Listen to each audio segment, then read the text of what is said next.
and how it can be used.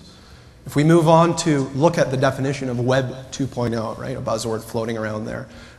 This is by Tim O'Reilly, by the way, the founder of the term, hence why I use his quote, because you'll find it thousands, right, different ones every day.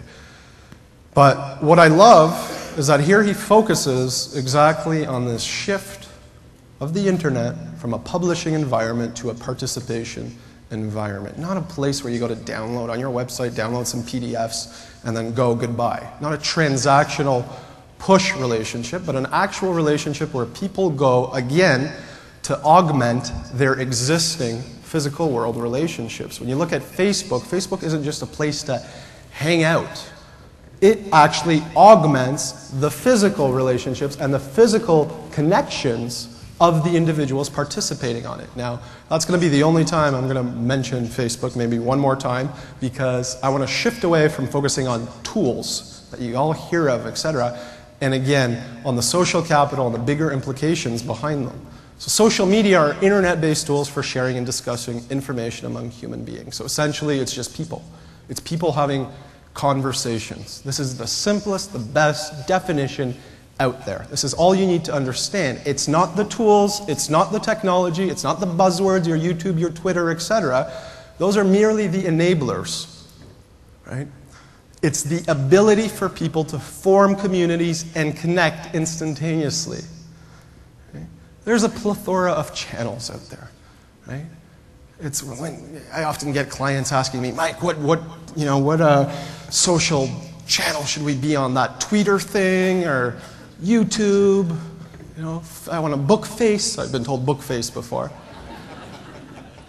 And it's like, yeah, that's where the youth are. That's where everybody is. And I'm just like, whoa, stop. Okay? What are you trying to accomplish? What are your objectives? Who's your audience? Right? Do the tactics, are they even in line with the objectives? And that's just the start.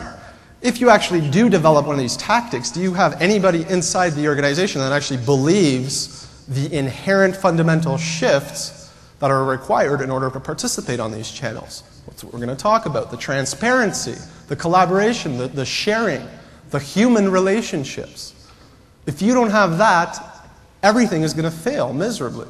So this slide kind of just shows a spectrum of what's out there, how you have different channels depending on what you want to do. I mean, social network is something like LinkedIn or Orkut or one of these little Facebooks. They just represent one little part, one little element of social networks of the social media circle, where you have video sharing sites, you have specific microblogging sites, you have specific sites for wiki collaboration, etc. Each one of those is filled with thousands of potential applications you could use depending on your niche audience. There are social networking sites out there for people that make it's created for the prominent community that you have to prove that you make you net $1 million a year, right? Because they have their own unique niche needs, right? And I've been on the forums on those groups, and they're talking about how at their hotel the Berber carpet wasn't the right density, or the chandelier was a little bit off color, etc. And those are their complaints, right? Relative to regular us common folk. Very interesting. But niches for everything. There are men out there. There are groups for men 55 plus who love to sew. Okay? They have their own podcast. They have their own blogging community. Right? Why? And you wouldn't be able to form that in on your street, etc., because you're probably not going to find too many men that love to sew and that happen to be 55 plus. But when they have access to the global community, they can instantaneously get together. Right? And again, augment their real life experience and actually meet up. The only techie thing you have to know, but you really don't even have to know the term RSS. Right? This is really simple syndication. Some techie geek invented it. Okay, but forget about the term and just focus on what this is. This is the enabler. This is what enables all these channels to function so easily, and it's based on one simple fundamental element. It's the ability to separate content from the application, from the design, etc. So the ability to go on a blog and just take the content. Go on a website, take the content. Take a video from YouTube, embed it somewhere else, all with the click of a button. Put it on my BlackBerry. Put it on your iPhone. Right? Most people have no idea what RSS is, what the point is, and they don't have to, because it just works, because it's easy. Right? It's the back end of all of this. But who has time for all of this? Let's look at some stats. It's not just the geeks anymore, okay? Right? Nor just the NetGen. Right? Yes, this is a generation that just entered the workforce, a generation that grew up not knowing what it's like to live without the internet. Right? But it's not them that are boosting up these stats. Right? Many people make that confusion, think it's just, oh, just the young folk. Young kids. No, no, no. There's a correlation to that, but it's an attitudinal shift. Most content creators, the age bracket is 35 to 45. That's the average age of bloggers. LinkedIn, average age on there is 42. Income 150K plus. Right? 30 million people on that social network. Focused community around business organizations. All of you should be on it, by the way. Right? It's you. Look at the global internet population right now. 1.6 billion people. I can never find a picture of that many people, so I just alternate between wheat fields and grass. So you can imagine, let your imaginations roam wild. 50% will visit at least one of these 5 sites today. 50% of that. What is that, 800 million? Facebook, YouTube, yeah, your buzzwords. Dig, Flickr, your photo sharing site. Blogger. Just those 5. There are hundreds and hundreds of thousands, hundreds coming out each day. 2 billion Google searches performed each month. Right? This is a quick little, and tools that Google releases on a daily basis are absolutely incredible. We'll get to that in a second on this releasing of information, sharing with others. Google is the most powerful database on earth. If you think about it, out of the 20 or 22 million Canadians that are online, right, at any given time, to research information, you're going to come across Google. The stats are 98%. You're going to search for something. So the way they search, those keywords they use, those key phrases, that is like a live, 24/7, nonstop primary research survey. And not just using a sample, but actually using the population.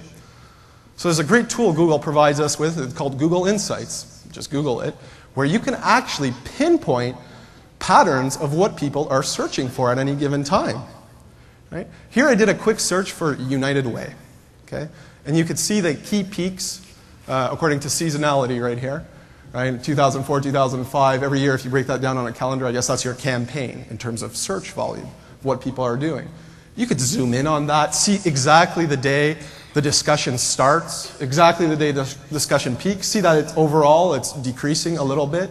You could zoom in on the maps, on the areas. Go in Ontario, see which cities, at which time will start talking about you. Incredibly powerful, powerful tool.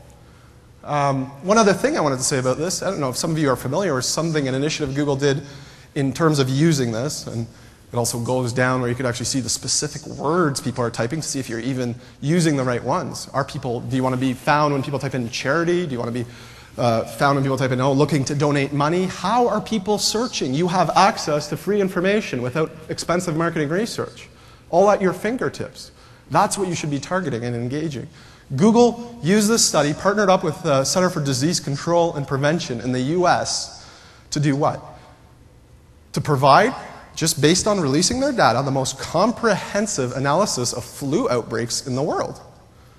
They mapped all of the US, and basically based on how people, because obviously when somebody has flu symptoms, they're going to Google flu medicine or flu symptoms, what do I have? So because they have specific data, how each individual computer throughout the entire US, or they have it for the world as well, how they type, when they type, etc., they were able to create and actively anticipate when there's going to be a flu outbreak in which city, in which area. The most accurate research ever available without any effort, just releasing information based on this incredible database they have. You could Google that. Google flu trends. Incredible initiative.